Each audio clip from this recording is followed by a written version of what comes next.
Então, meninas, bom dia mais uma vez. Vou estar lendo hoje o capítulo 11 de Mateus, né? A minha tradução é nova tradução, a linguagem de hoje. Bom, quando acabou de dar essas ordens aos seus 12 discípulos, Jesus saiu daquele lugar e foi ensinar e anunciar sua mensagem nas cidades que ficavam perto dali. João Batista estava na cadeia e, quando ouviu falar do que Cristo fazia, mandou que alguns dos seus discípulos fossem perguntar a ele: O Senhor é aquele que ia chegar ou devemos esperar outro?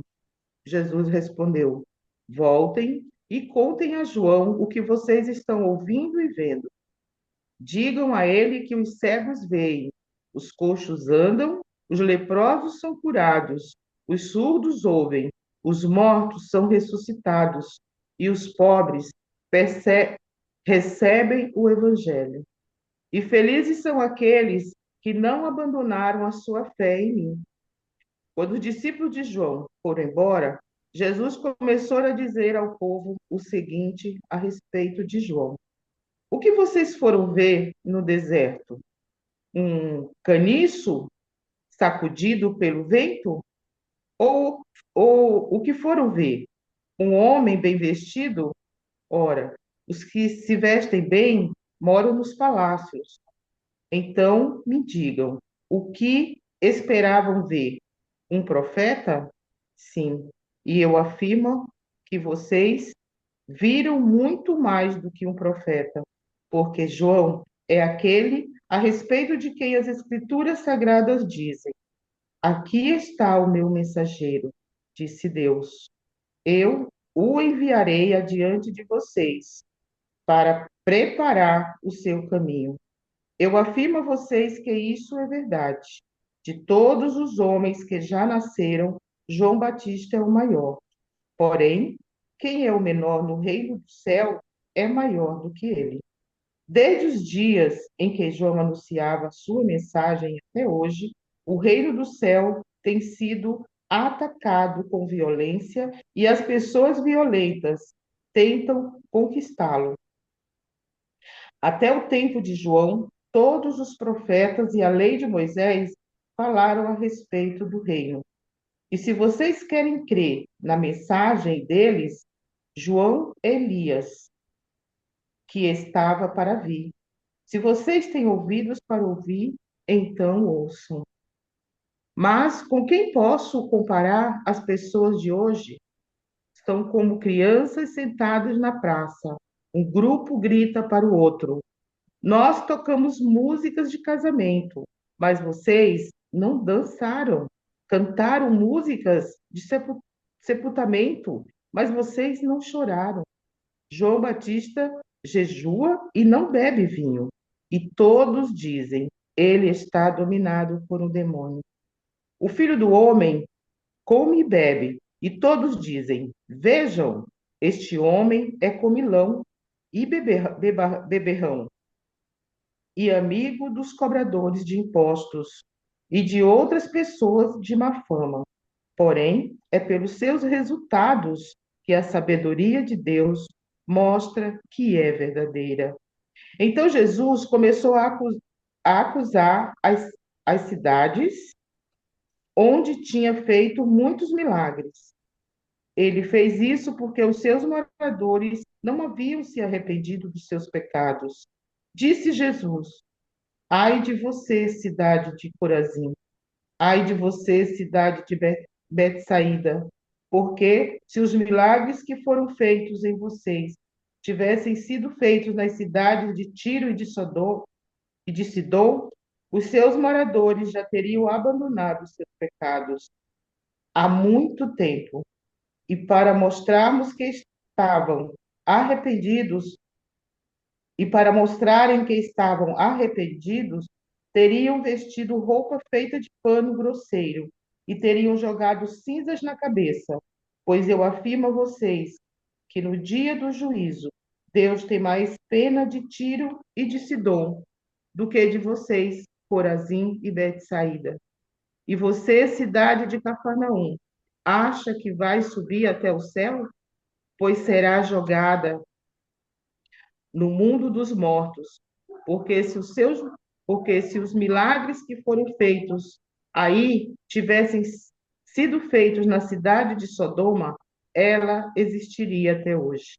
Pois eu afirmo a vocês que no dia do juízo, Deus terá mais pena de Sodoma do que de vocês, Cafarnaum.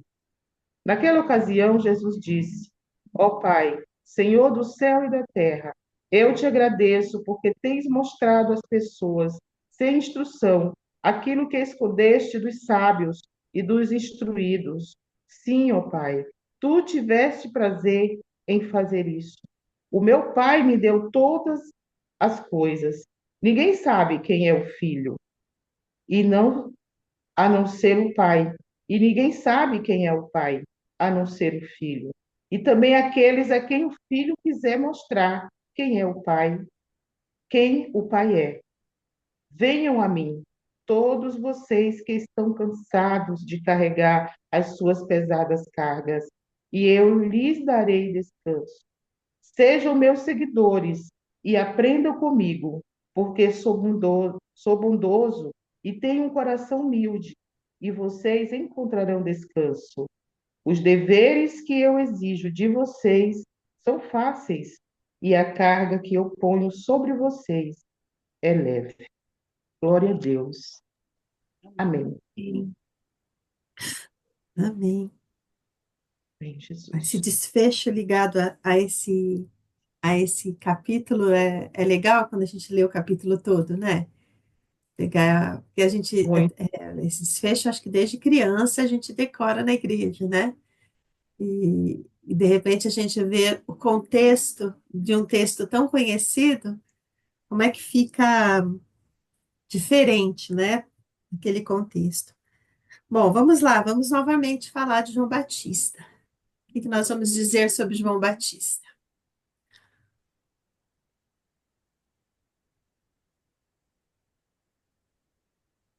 Talvez a primeira pergunta que eu faria sobre João Batista aí está no meio do texto. O que que as pessoas esperavam ver nele, né? Por que que as pessoas iam atrás de João Batista?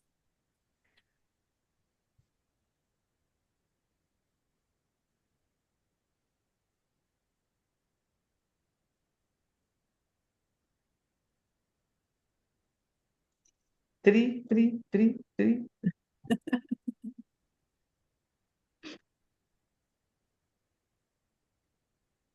A Edna está com o microfone desligado, você sabe, né? Não sabia que estava com o microfone desligado, não. João Batista, ele era aquele que as pessoas sabiam que ele era aquele que estava falando dando uma notícia diferente que eles esperavam, né? O Messias que eles estavam aguardando. Então eles iam atrás para saber mais informações sobre esse Messias. Sim, mas vamos pensar de uma maneira menos teológica e mais prática, né? Ah, quando Jesus pergunta assim, o que que vocês esperavam ver no deserto? Uma pessoa importante. Uma pessoa bem vestida? Mas no É. deserto? É no deserto que Então, a gente encontra pessoas importantes? é isso que eu ia questionar, né? No deserto a gente não encontra pessoa importante, né? Pessoas cansadas, suadas, desanimadas, né? Com fome, com sede, desmotivadas por causa da situação que eles estão vivendo, né? Uhum. Eu acho interessante essa pergunta de Jesus, né? O que que vocês estavam esperando ver no deserto? Um homem bem vestido, né? Mas eles foram ao deserto, né? Eles foram porque Jesus até responde a pergunta. Vocês estavam esperando o quê? Um profeta? Por que que os profetas ficam no deserto? Essa é uma questão interessante. O que que vocês acham? Porque muitos profetas passavam pelo deserto ou ficavam no deserto, né? Claro, tinha os profetas que ficavam nos palácios também, né? Por exemplo, Isaías era um profeta que até a morte do rei Urias, ele estava lá no palácio, né? Ele era um servidor do palácio. Mas o profeta que está no deserto, né? Deserto pode ser comparado a um lugar de purificação, a um lugar difícil, É né? um lugar de quem não procura fama, né? Isso. De quem não procura fama, de quem não está interessado com uma imagem, né? Porque quem quer fama está no palácio, está na grande cidade, está onde está a multidão, né? Então é interessante a gente ver os profetas do Senhor, o de hoje, fora do deserto, né? Fora desse lugar inóspito, precário de água, né? E lá João Batista pregava. E Jesus fala que ele foi falado dele, esse texto está lá em Isaías, voz do que clama no deserto, endireitai os caminhos, endireitai as minhas veredas, né? Esse é o texto que eu decorei da Almeida, né? As traduções aí mudam, né? Mas da tradução que eu decorei da Almeida é esse, voz do que clama no deserto, né? Clama aonde é esse lugar seco, esse lugar de dor, né? Esse lugar inóspito, esse lugar de passagem, esse lugar que ninguém quer permanecer, né? É só nós também, quando estamos nos nossos desertos da vida, a gente quer, Senhor, me ensina logo aí que eu quero seguir, né? Só que o convite para João Batista foi que ele seria uma voz que clamaria no deserto, né?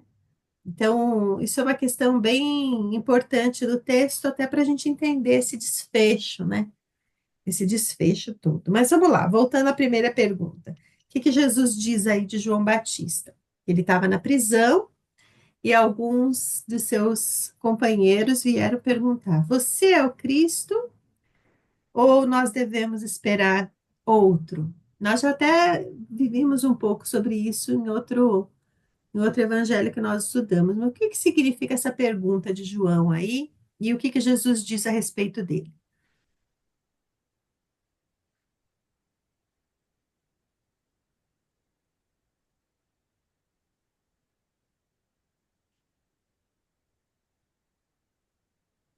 Que também já estava escrito, né? Oi, gente, bom dia.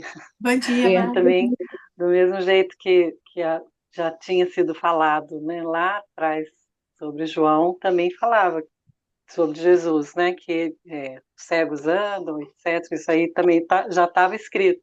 Então ele estava dizendo das coisas que ele estava fazendo que comprovava quem ele era, né? Que eu acho que o texto também fala bem sobre isso, né? É o resultado da sua vida, aquilo que você faz é que comprova o que você diz, né? O que Aham. você é. Boa, fala mais sobre isso. Gostei dessa reflexão aí. Não, fala você. Não, eu achei bonita a sua fala sobre essa demonstração da vida, né? Porque às vezes o muito falar que até emociona mesmo, comove, né? A gente fica, nossa, ouve, né? Ou a gente mesmo, a gente às vezes fala umas coisas que, nossa, mas uma vida que é vazia Vazia. né? Da ação, né? E o interessante é que nós estudamos mesmo isso no outro foi Evangelho?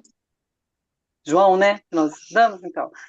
É, é, que Jesus, eu que mesmo que perguntei isso, né? Que ele tinha uma relação, na minha cabeça, os dois eram primos, né? E tem uma ideia de que eles talvez tenham crescido próximo um do outro.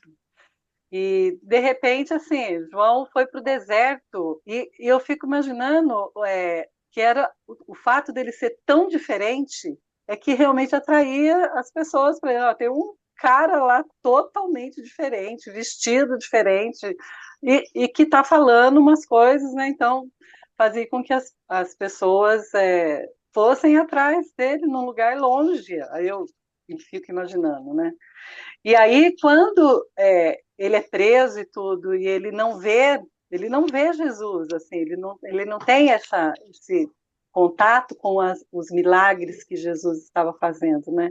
Então, ele realmente, essa pergunta é muito interessante, porque ele também ficou, será que é esse, né? Será que é o Cristo? Será que é o nosso Salvador? Eu acho muito interessante isso, um homem que foi designado por Deus para preparar o caminho de Jesus. E ele fica sem saber, é ele mesmo, né? Interessante isso. Você falou, né? Eles eram próximos, parece que eles eram primos mesmo, né? Porque Isabel, acho que era tia de Maria, né? De Se, Maria. se eu não estou enganada. E no ventre, lá em Lucas, ele fala isso, que quando Maria vai visitar Isabel, no ventre, ele já anunciava que Jesus era o Salvador, né? Então, eu Exatamente. acho que ele tinha plena consciência dessa divindade de Jesus. E ele só precisava, eu acho que, desse reforço. Ontem, eu estava comentando com a Rose e com a Edna, eu assisti o episódio 1 do The Chosen, e é justamente sobre a morte de João Batista, né?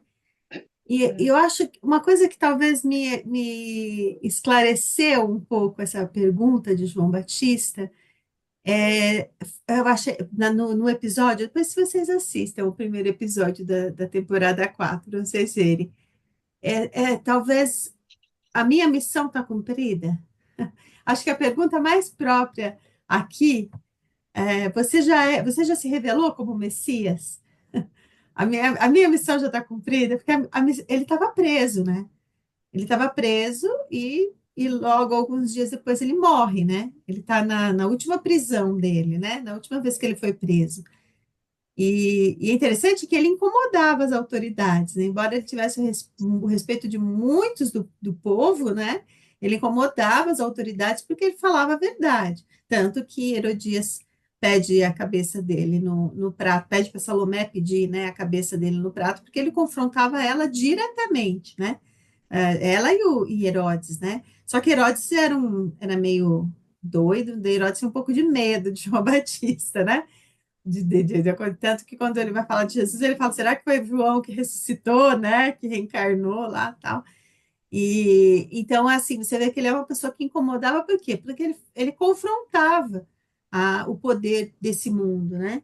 Mas quando eu achei tão interessante quando ele pergunta para João, para Jesus isso, e Jesus responde para ele.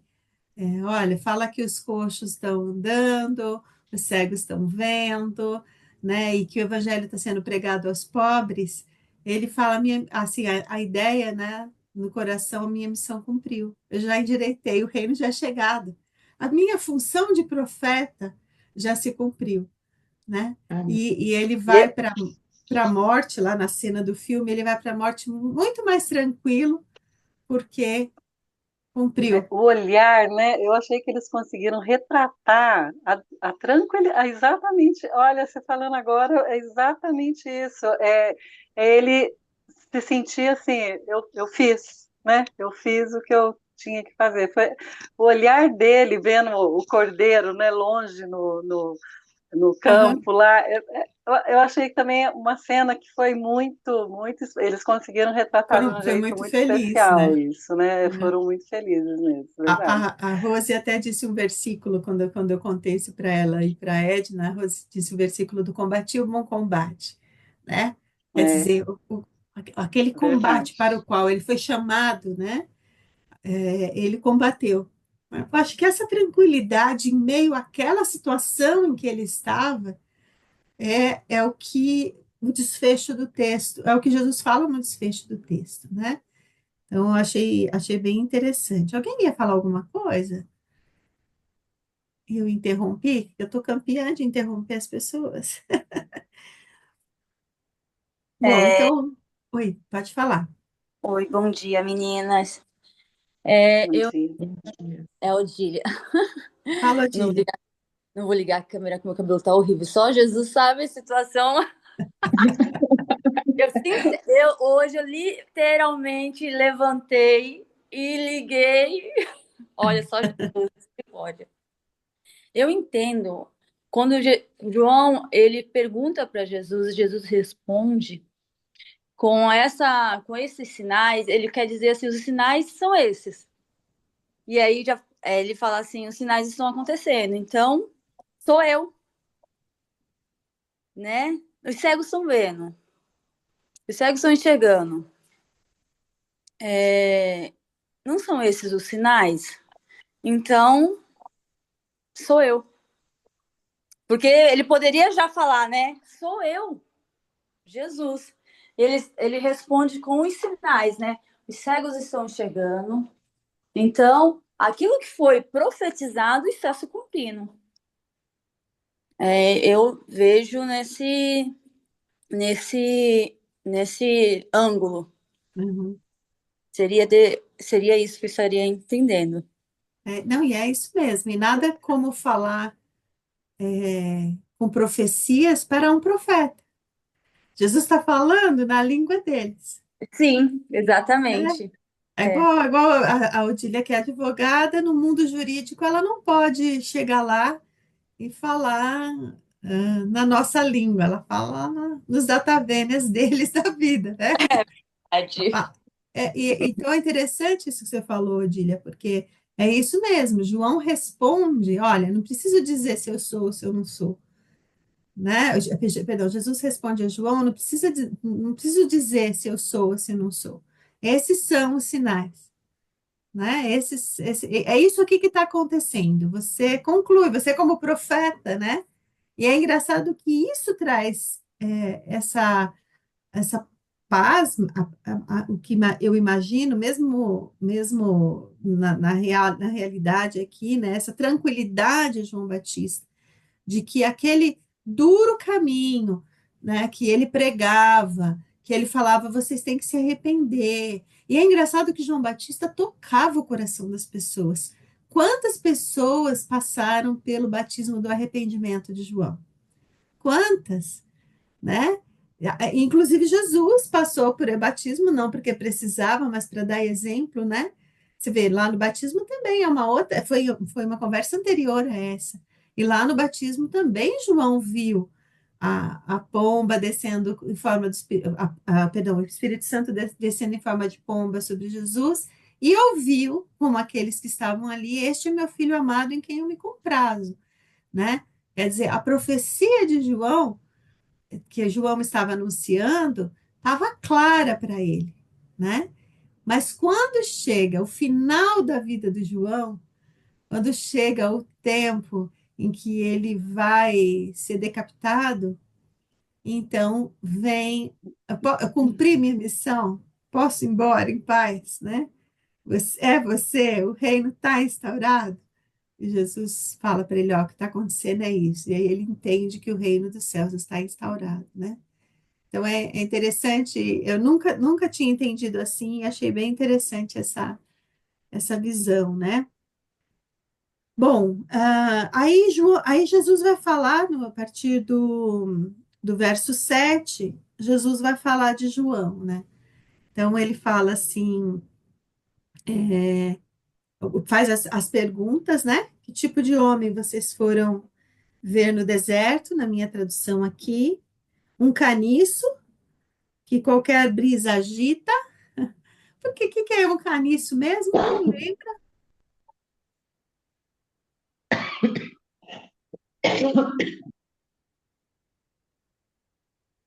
Quem lembra o que é um caniço? Ninguém? Não lembra? Parece um bambuzinho frágil, pequeno. Um caniço, né? Então, ele era usado até para medir, não é isso? Uma vara de medir, né? Que era leve. Você vai num deserto para encontrar uma pessoa fraca? Frágil, é esse tipo de pessoa que você encontra no deserto, né?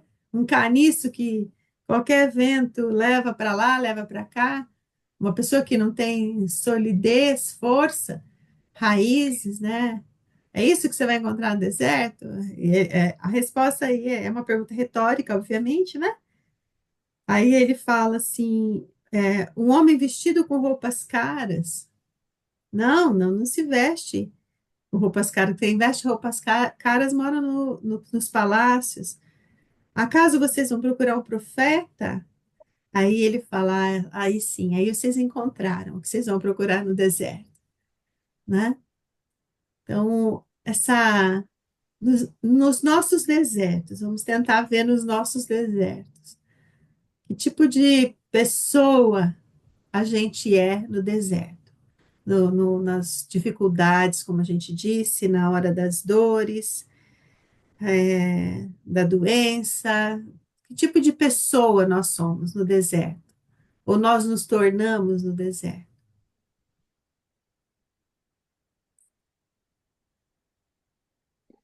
Eu Deserto, acredito. Pode falar, Edna. então, você estava falando sobre caniço, sobre o deserto, né? Eu estava pensando aqui, no deserto é lugar de pessoas fortes, né? Porque é muito difícil você passar por ele, é muito árido, é muita dor, é muita. Então, quando ele fala sobre caniço, essa comparação no deserto, parece que é uma coisa oposta à outra, o caniço frágil e o deserto, um lugar de uma situação tão difícil que a gente tem que passar, né? É um lugar tão árido, né? Ninguém quer ficar no deserto, né? E ele estava no deserto para ser fortalecido naquela situação que ele estava vivendo. É, e ele foi um profeta do deserto, ele foi a voz do que clama no deserto, né? Fala, Rose. Então, complementando aí o que a Edna falou, e o deserto é necessário nas nossas vidas, né? Porque muitas vezes é ali no deserto que nós somos forjados, é na dificuldade. Quantas vezes a gente, né, se encontra passando pelo mesmo problema? Esse dia mesmo eu conversando com a irmã na minha igreja e ela falando, nossa, mas de novo eu estou passando por isso. E eu conversando com ela, irmã, Jesus ele nos forja, né? O Senhor ele nos forja, ele nos molda a cada dia. E muitas vezes é necessário a gente passar por um processo, não só duas, mas 10 vezes, se ele achar necessário, porque é ali que ele quer trabalhar em nós. Muitas vezes é no deserto, sim, que nós nos fortalecemos. E nós temos tanto exemplo, né? O próprio povo ali que saiu do Egito, né? Ficou tanto tempo no deserto, nem todos se fortaleceram, nem todos chegaram, mas chegaram 12.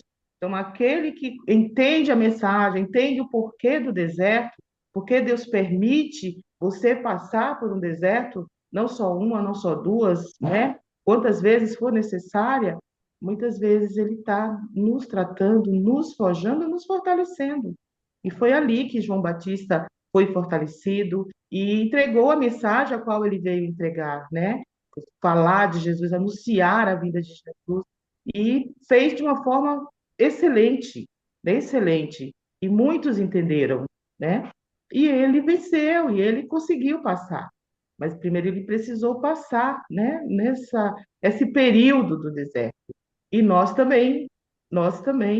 E nunca murmurar, reclamar, mas por que estou passando?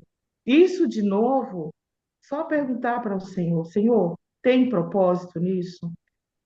Nunca perguntar o porquê, né? Eu tenho aprendido isso no dia a dia, mas o para quê? Porque quando Deus permite, tem um motivo, tem uma razão. E essa razão é sempre a melhor. É difícil entender isso, né? Como tá no deserto é bom, às vezes é necessário.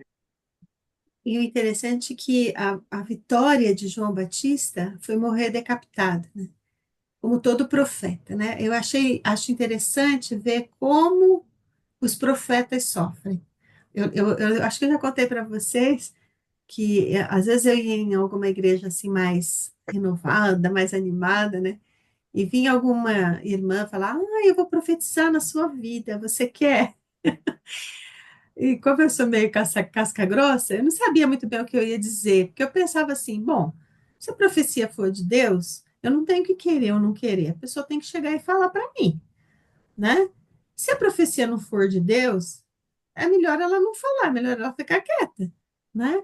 Porque quem diz se a profecia é de Deus ou não, se recebeu de fato de Deus ou não, é o profeta, não é quem recebe, né? Quem recebe só vai saber quando se cumprir, se era de Deus ou se não se cumprir, sabe que não era de Deus, né?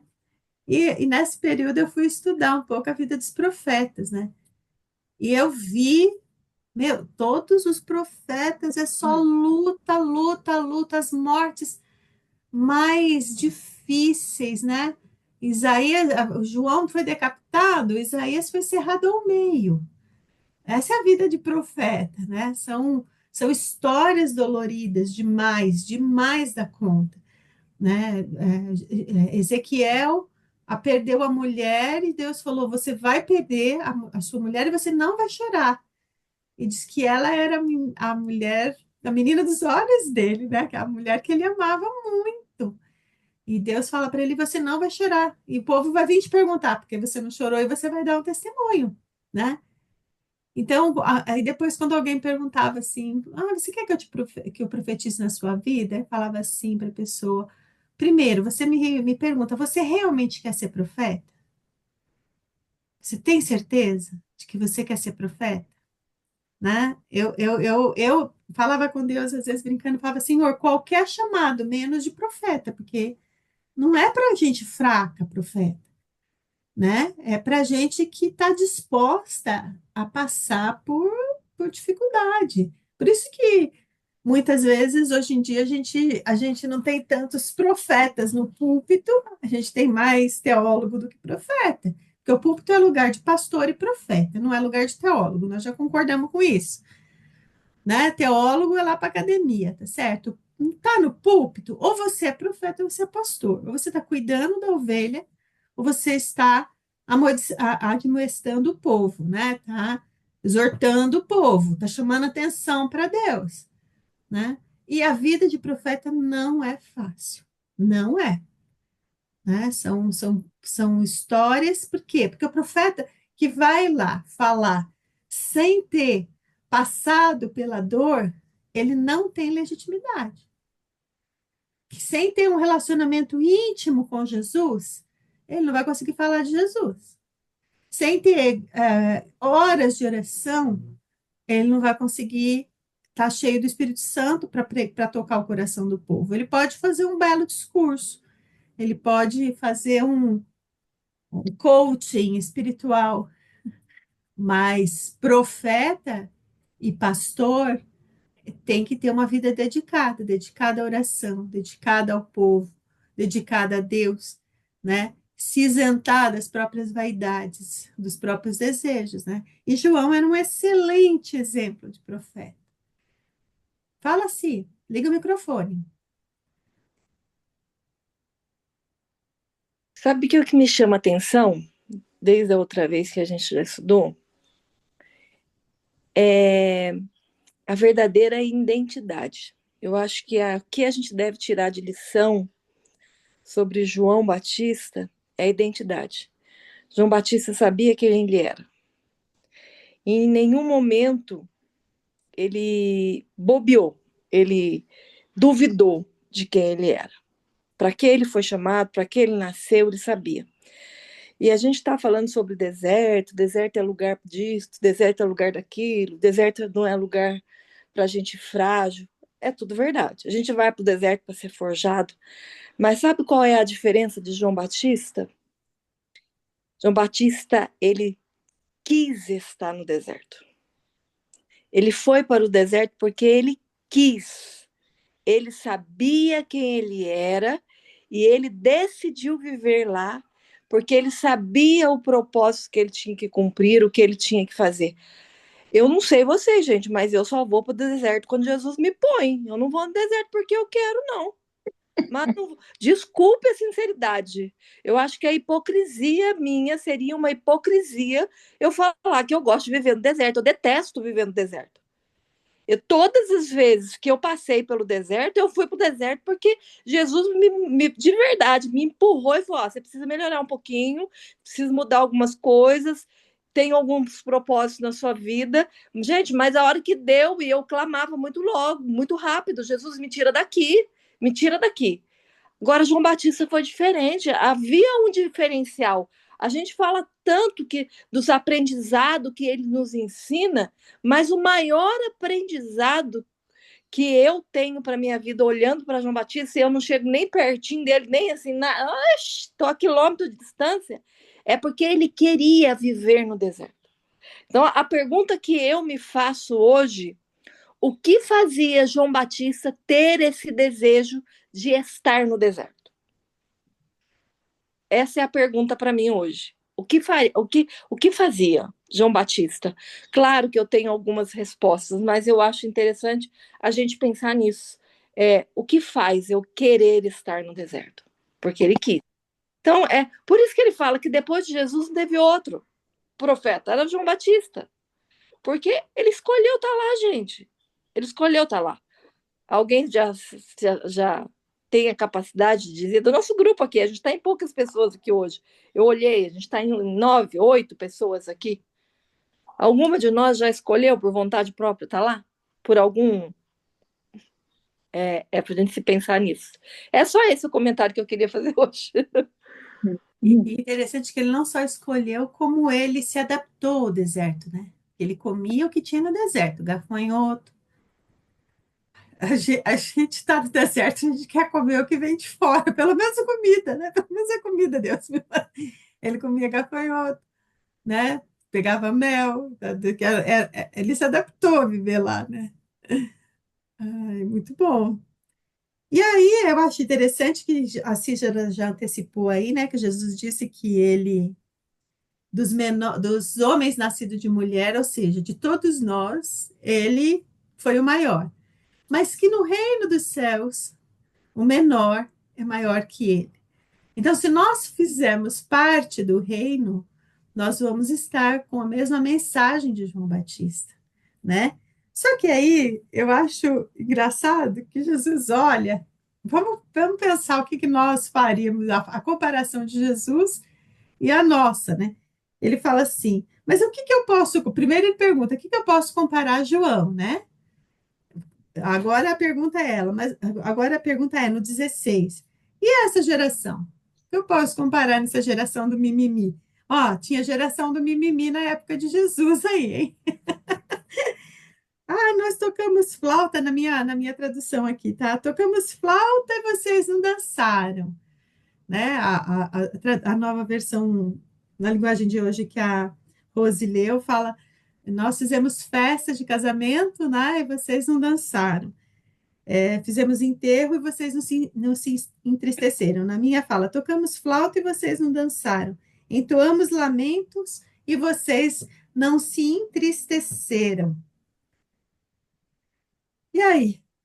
Que geração é essa? Toca flauta e a gente não dança. Ah, eu queria que Jesus dançasse com a flautinha que eu toquei. Ai, Jesus, eu fiz tanto por vocês, por Eu, você. eu, eu acho que são as pessoas que não dão atenção à palavra de Deus, né? Tá mostrando o que deve ser feito, o que é importante fazer, mas não se importam com isso, não dão ouvido, né? Eu entendo isso, são as pessoas que não, até eu marquei aqui, que não davam ouvido à palavra e que não dão ouvido à palavra, né? Porque hoje a gente vê muita gente falando sobre Jesus, né? Muitos coaches aí, né, na internet, muitas mensagens são enviadas, né? Mas a gente vê pessoal cantando gospel como se estivesse cantando uma música normal, né? Mas não dão atenção no que está na letra da música, né? Estão cantando, né? E pronto, é bonito, né? Emociona, mas eles não vão ao pé da letra o que quer dizer. É que a verdadeira beleza, né, da música, no caso, é a adoração, né? Aí é o tchan, né? Às vezes a gente quer ouvir alguém que cante bonito, né?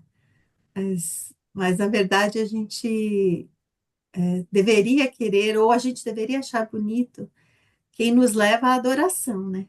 Não importa se está afinado, se está. Eu já contei para vocês que uma vez eu fui numa igrejinha, não contei, e eu fui naquela igrejinha, não sabia por quê, estava numa raiva danada, e o pessoal cantando, tudo mal cantado, e eu falei assim, ai, Jesus, por que que eu não estou na minha igreja? Minha igreja tem coral, tem orquestra, então esse povo canta essas músicas tudo ruim aqui. Seu domingo, sair da minha casa para vir ver isso, o que que o senhor me trouxe aqui? E quando o pastor, o missionário, que era um convidado, foi falar, aquele homem falou tanto no meu coração, Deus falou tanto ao meu coração através daquele homem, mas tanto que me quebrou de um jeito que eu chorava, tanto que eu, no final, eu fui falar de oração, né? No final, o pastor passou a palavra para eu falar, que eu tinha tipo 5 minutos para falar no final. E eu chorando, falei: Ah, pastor, eu não vim nada falar de oração, não. Eu vim aqui para ouvir a mensagem de Deus através da vida desse irmão e tal. E aquela igrejinha pegou fogo e começou a cantar. E aí eu comecei a cantar junto. Eu já não estava mais preocupada se estava afinado, se não estava afinado, se tinha coral, se tinha orquestra. Eu queria louvar a Deus, né? E adorar a Deus. Então, a diferença, eu acho, desse crente de Laodiceia, né? Desse crente morno, que precisa estar tudo muito confortável, tá tudo muito, uma vida muito bem tranquila, tudo, os filhos levitas no caminho do Senhor, o, sabe, esse povo da flauta, eu achei interessante que eles fala que tocam flauta. Eu lembrei do ditado que diz: essa pessoa leva a vida na flauta, né? Quer dizer, ela leva a vida, né, suave, assim, né? E, e esse povo é o que fala mal dos profetas. Já perceberam? Aquele que a vida é toda perfeitinha, toda certinha, ele quase não precisa de Jesus, né? Ele só precisa de Jesus para o pecadinho que ele teve quando ele se aborreceu no trânsito e quase xingou uma pessoa no trânsito, quase, né? Aquela pessoa que é tão certinha que ela quase se aborrece, né? E quando vem um profeta que nem João, será que é uma vida de sucesso? Vamos pensar, vamos ser, que nem a Císera falou, vamos ser honesta aqui, né? Além dele ir para o deserto, ele morre preso e decapitado. Isso é uma vida de sucesso, segundo o nosso mundo? Sabe o que eu acho? Assim, de vez em quando eu fico servindo, tem um ministério na minha igreja chamada Novo Por Aqui, que a gente fica atendendo as pessoas que estão chegando, né? E de vez em quando passa um irmão da igreja, né? A gente prepara um bom dia. Gente, é tão ruim porque a gente é tão mal interpretado, né? Porque eles estão indo na igreja para cumprir uma rotina, né? O objetivo lá é cumprir a rotina, domingo ir na igreja, pronto. E a gente prepara uma comissão para recebê-lo. Bom dia, que bom você está por aqui. A pessoa ela olha para a gente, faz uma cara que a gente, olha, o coração fica apertado, né? Porque qual é o objetivo de ir à igreja domingo? É só para cumprir uma rotina? Ou você vai estar ali com o objetivo de ouvir a palavra, de adorar o Senhor através do louvor, de estar com o irmão que te dá bom dia e responder de forma atenciosa, aquele bom dia bem preparado, né? Então a gente vê só assim, o que as pessoas, o que a gente está fazendo indo à igreja aos domingos, né? A gente estava até no grupo, a gente falou assim, isso magoa muito, né? Que é um que está brigando por causa do estacionamento, outro está brigando, já vai, entra na igreja já com esse pé, né? Então esse aí que está falando que leva a vida na flauta, vai lá e cumpre as suas regras, vai lá e faz o que tem que fazer, não sente a unção do Espírito Santo naquele momento, desde o momento que coloca o pé ali no templo, na entrada, né? Não está com o objetivo de ir lá, de ouvir a palavra de Deus e sai vazio, entra vazio e sai mais vazio ainda, porque não entendeu nada do que foi feito ali. se não é a comunhão com os santos, por que que eu vou à igreja, né? Eu fico assistindo, por isso que é bom assistir na internet, né? Daí eu não preciso nem dar bom dia para ninguém. E eu ouço sua mensagem, fui edificada, participei do louvor, né? E é tudo bem, né? Com essa geração do tudo bem, né? Tá tudo bem. A Edna que riu comigo com isso, né, Edna? Tá tudo bem. Eu preciso dar bom dia pro irmão. E quando o pastor ainda pede para você virar para a pessoa que está do seu lado e dizer alguma coisa. Nossa, para quê, pastor?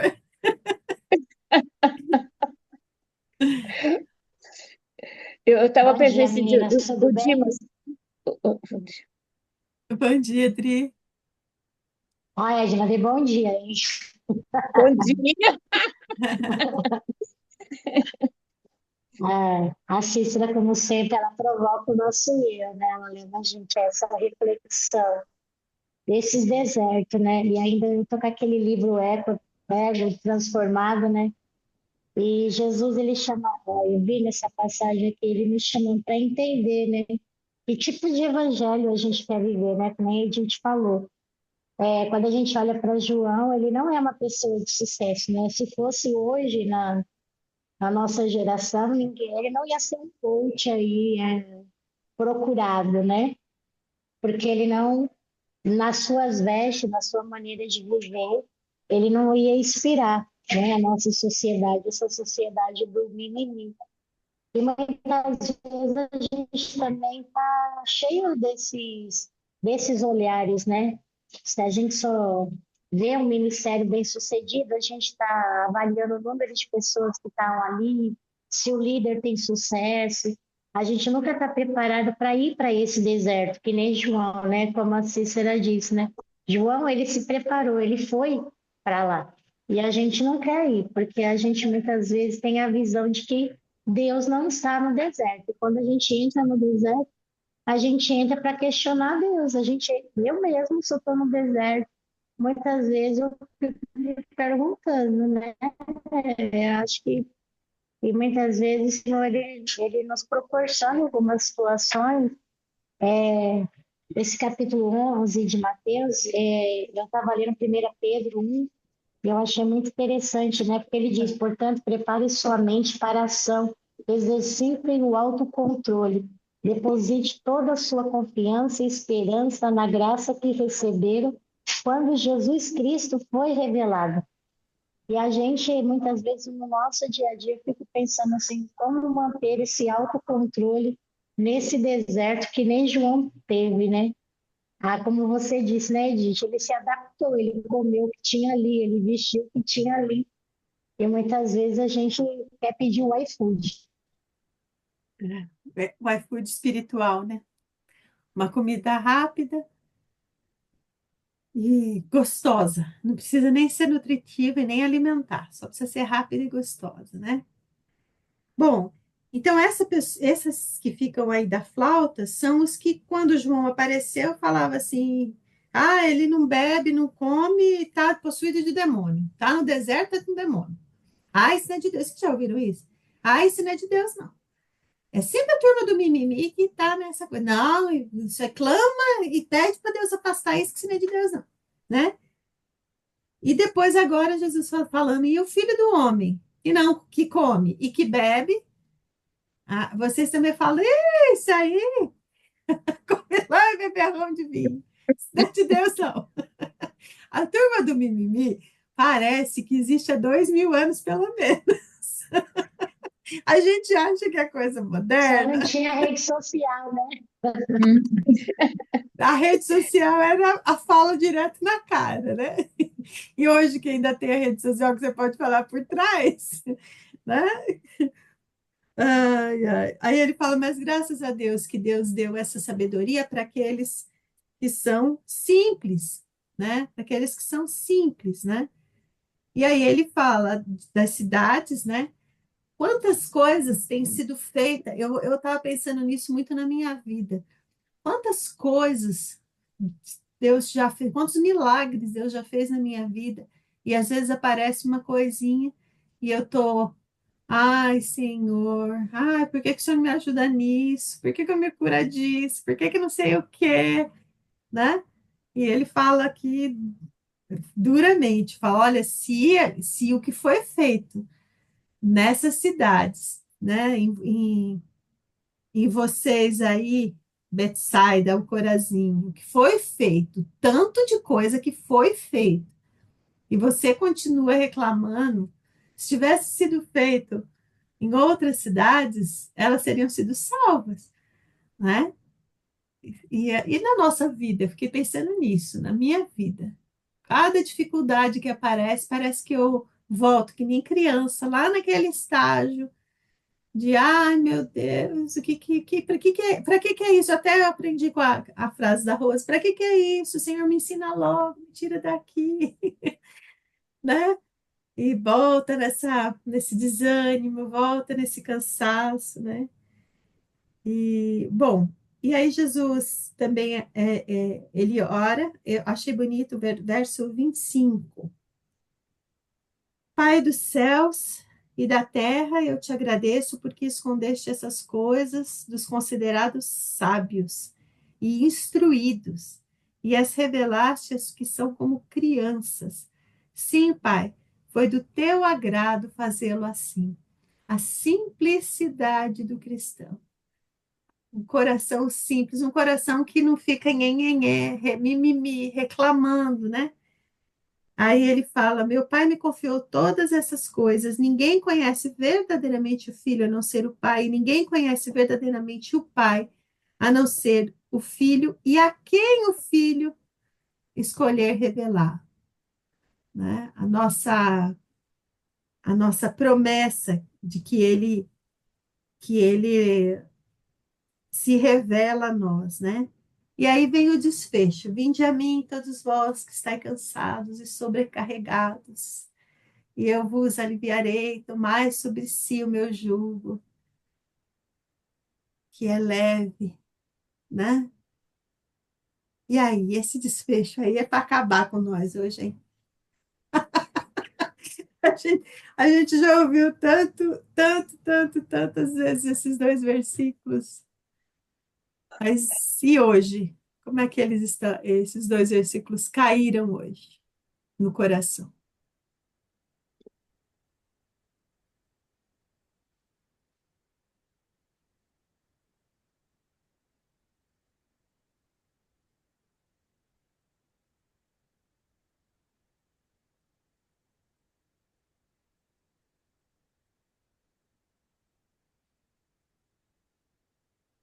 Acho que a pergunta talvez fosse: que turma vocês querem ficar?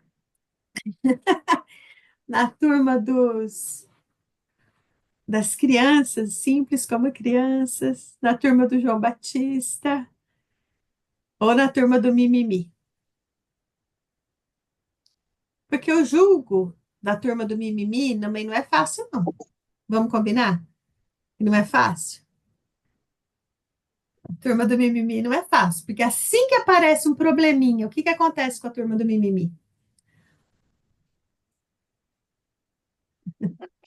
Mimimi da igreja que eu tô falando da igreja, né? Sabe? Aquela família perfeitinha, com a igreja perfeitinha, com tudo perfeitinho. Assim Eles que não conseguem, aparece um problema. eles não conseguem suportar, né, a carga, né? A carga é muito pesada, né? E eu vi esses dias uma moça falando sobre a questão do jugo, e ele fala que o jugo ele tem que ser são dois bois, né? Mas ele tem que ter o mesmo nível, na mesma situação, porque se nosso parceiro for maior, né? Vai ser difícil para a gente carregar. E se for menor, a gente vai ter que puxar o outro. Então, quando Jesus fala sobre esse jugo, ele está assim, é igual. Ele está do nosso lado e está no mesmo nível. Não é maior nem menor, é no tamanho certo, para que a gente possa suportar esse peso sem ter o que reclamar, né? Sem ter o que falar. Ó, porque, você está carregando mais, eu estou aqui sem fazer nada, ou estou carregando tudo, está muito pesado para mim, né? Então o jugo ele se mantém igual. Deus está conosco naquele momento, ele não é maior nem menor. O jugo está no mesmo nível, por isso que se torna mais leve, mais suave, porque a gente não carrega o peso sozinho, né? Nós não estamos andando sozinho com aquele peso todo nas nossas costas. O Senhor está do nosso lado, no mesmo, carregando juntinho, né? No mesmo nível. E isso se torna mais leve, mais tranquilo. né? Quando vem um problema para a turma do mimimi, só tem dois caminhos: ou a vida se destrói, a crença se destrói, a família se destrói, né? Ou todo mundo se converte. E aí é uma bênção, aí deixa de ser a turma do mimimi para ser a turma do vamos junto com Jesus, vamos junto com Jesus, né? E é uma delícia quando a gente vê, não na vida da gente, né? Como disse a Cícera, na vida da gente a gente não quer deserto, não, a gente só quer coisa boa, né? Mas quando a gente vê a pessoa sair dessa mesmice da vida, né? Passa por. E a gente que caminhou muito com mães, quando a gente vê a mãe falando, ai, mas estava tudo tão certinho na minha vida. Eu já estava controlando isso, eu já estava controlando aquilo, eu já estava controlando aquilo outro. E de repente esse moleque me aparece, essa menina me aparece com essa história. Agora, cadê? Tudo perfeitinho que eu tinha feito. Cadê, né? Ai, meu marido, ai, no meio disso tudo, meu marido, minha família era tão boa, e o meu marido me aparece com isso, ou aparece essa doença. Como é que eu vou justificar isso? A vida que eu pregava lá na igreja. Tem muita liderança mimimi também, viu, gente? Vocês vão se lembrar de algumas aí. Como é que eu vou justificar que a minha família era tão perfeita, salva, toda salva diante de Jesus, né? Mas eu Aí, acho tão, assim, é um testemunho, sabe? Quando Deus recolheu o Carlos, né? Não foi o fato de recolher, foi como Deus me auxiliou, me ajudou a andar com essa situação difícil, né? Nossa, mas você continua tão firme, mesmo passando por isso, né? Mesmo vivendo essa situação, porque não é a situação que é importante, é como você vai entender a situação de Deus na sua vida. Não sei quem falou aí a pergunta, não é o porquê, mas é o para quê. Isso que é importante, porque no comecinho eu questionava, por quê? Por que justo meu marido, Senhor? Tanta gente que não dá valor à saúde, tanta gente que bebe, que fuma, e não é por que justo meu marido? Mas quando eu mudei a chave e perguntei para quê, aí Deus me respondeu lá em Êxodo, porque estava dentro dos meus planos. Aí foi mais leve, porque se estava dentro dos planos de Deus, o meu jugo era igual. Deus estava do meu lado, Jesus estava do meu lado. Eu não estava carregando aquele peso sozinha. Aí foi, né? É muito mais leve levar a situação, sabe? Ah, mas seu marido, Deus recolheu seu marido, glórias a Deus, porque ele está com o Senhor. Porque o plano dele, de Deus para o meu marido na vida foi cumprido, por isso ele foi levado. E hoje eu sou mais tranquila de saber que ele está com o Senhor, mas eu preciso continuar, porque eu sei que eu não estou sozinha nessa situação, porque os planos é do Senhor. Né? Quando você fala sobre essa questão do jugo, eu entendi antes, né, que eu queria carregar o porquê. Depois, quando eu me perguntei o para quê, a coisa ficou mais suave, mais tranquila. e é interessante que a turma do mimimi, ela acusa, né? Ah, mas você tem paz e seu marido morreu? Talvez não fale na tua cara, não é assim? Não é Mas assim? Não mas é? Ou é você, então, você, sofreu isso porque fez aquilo, né? isso, isso. Isso é, Você você está feliz porque o seu marido. Então você quer dizer que você está feliz porque o seu marido está embora? Não, não estou feliz porque eles estão embora. Eu estou infeliz porque eu entendo qual é a vontade de Deus na minha vida. E é, se ele foi recolhido, é porque existe algo mais para acontecer. Os planos de Deus são maiores do que aquilo que eu desejo. Eu não vou entrar nesse negócio de ficar só questionando, reclamando, por que, Senhor, sabe? E dessa forma eu vou ia definhando, né? E quando eu entendi para quê, foi muito mais fácil. hum.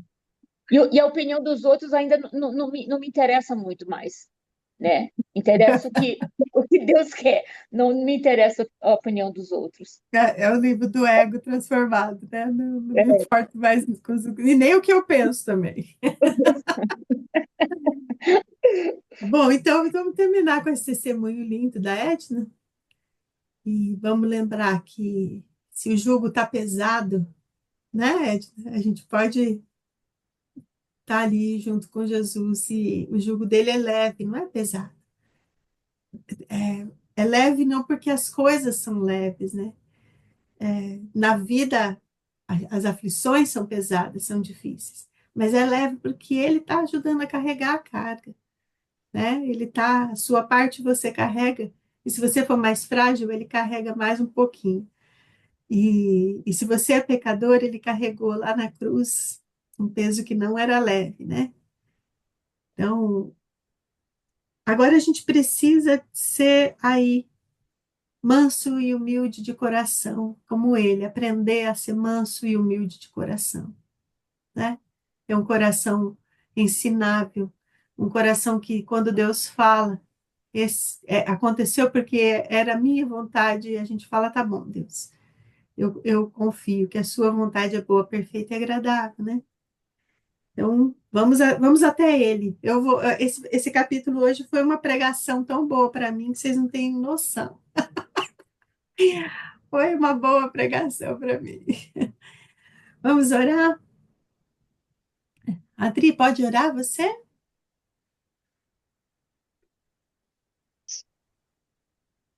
Senhor nosso Deus, nós louvamos e agradecemos, Pai, por mais uma vez recebemos de Ti uma porção dobrada da Tua palavra, essa palavra que nos vem ao encontro dos nossos corações para nos moldar, ó Pai querido, a cada dia, para viver uma vida segundo a Tua vontade, Pai querido. Eu te agradeço, Pai, porque em meio às nossas fragilidades, em meio a tantos questionamentos, ó Pai querido, em meio às nossas lutas, nós podemos descansar no Senhor. Nós podemos confiar, ó Pai querido, que o Senhor está no controle de todas as coisas e que o Senhor tem um plano perfeito para nós. E nessa Amém. manhã, Pai, eu quero te pedir que o Senhor venha manter os nossos olhos espirituais sempre abertos, Pai querido, o nosso coração sempre voltado para a Tua palavra, para que quando nós, Senhor, enfrentarmos esse deserto, nós conseguimos, ó Pai querido, permanecer firme, assim como João, ó Pai. Obrigado Amém. pela palavra de esperança, obrigado pela palavra de vida. Eu oro em Amém. nome de Jesus. Amém. Amém. Amém. Amém, Senhor.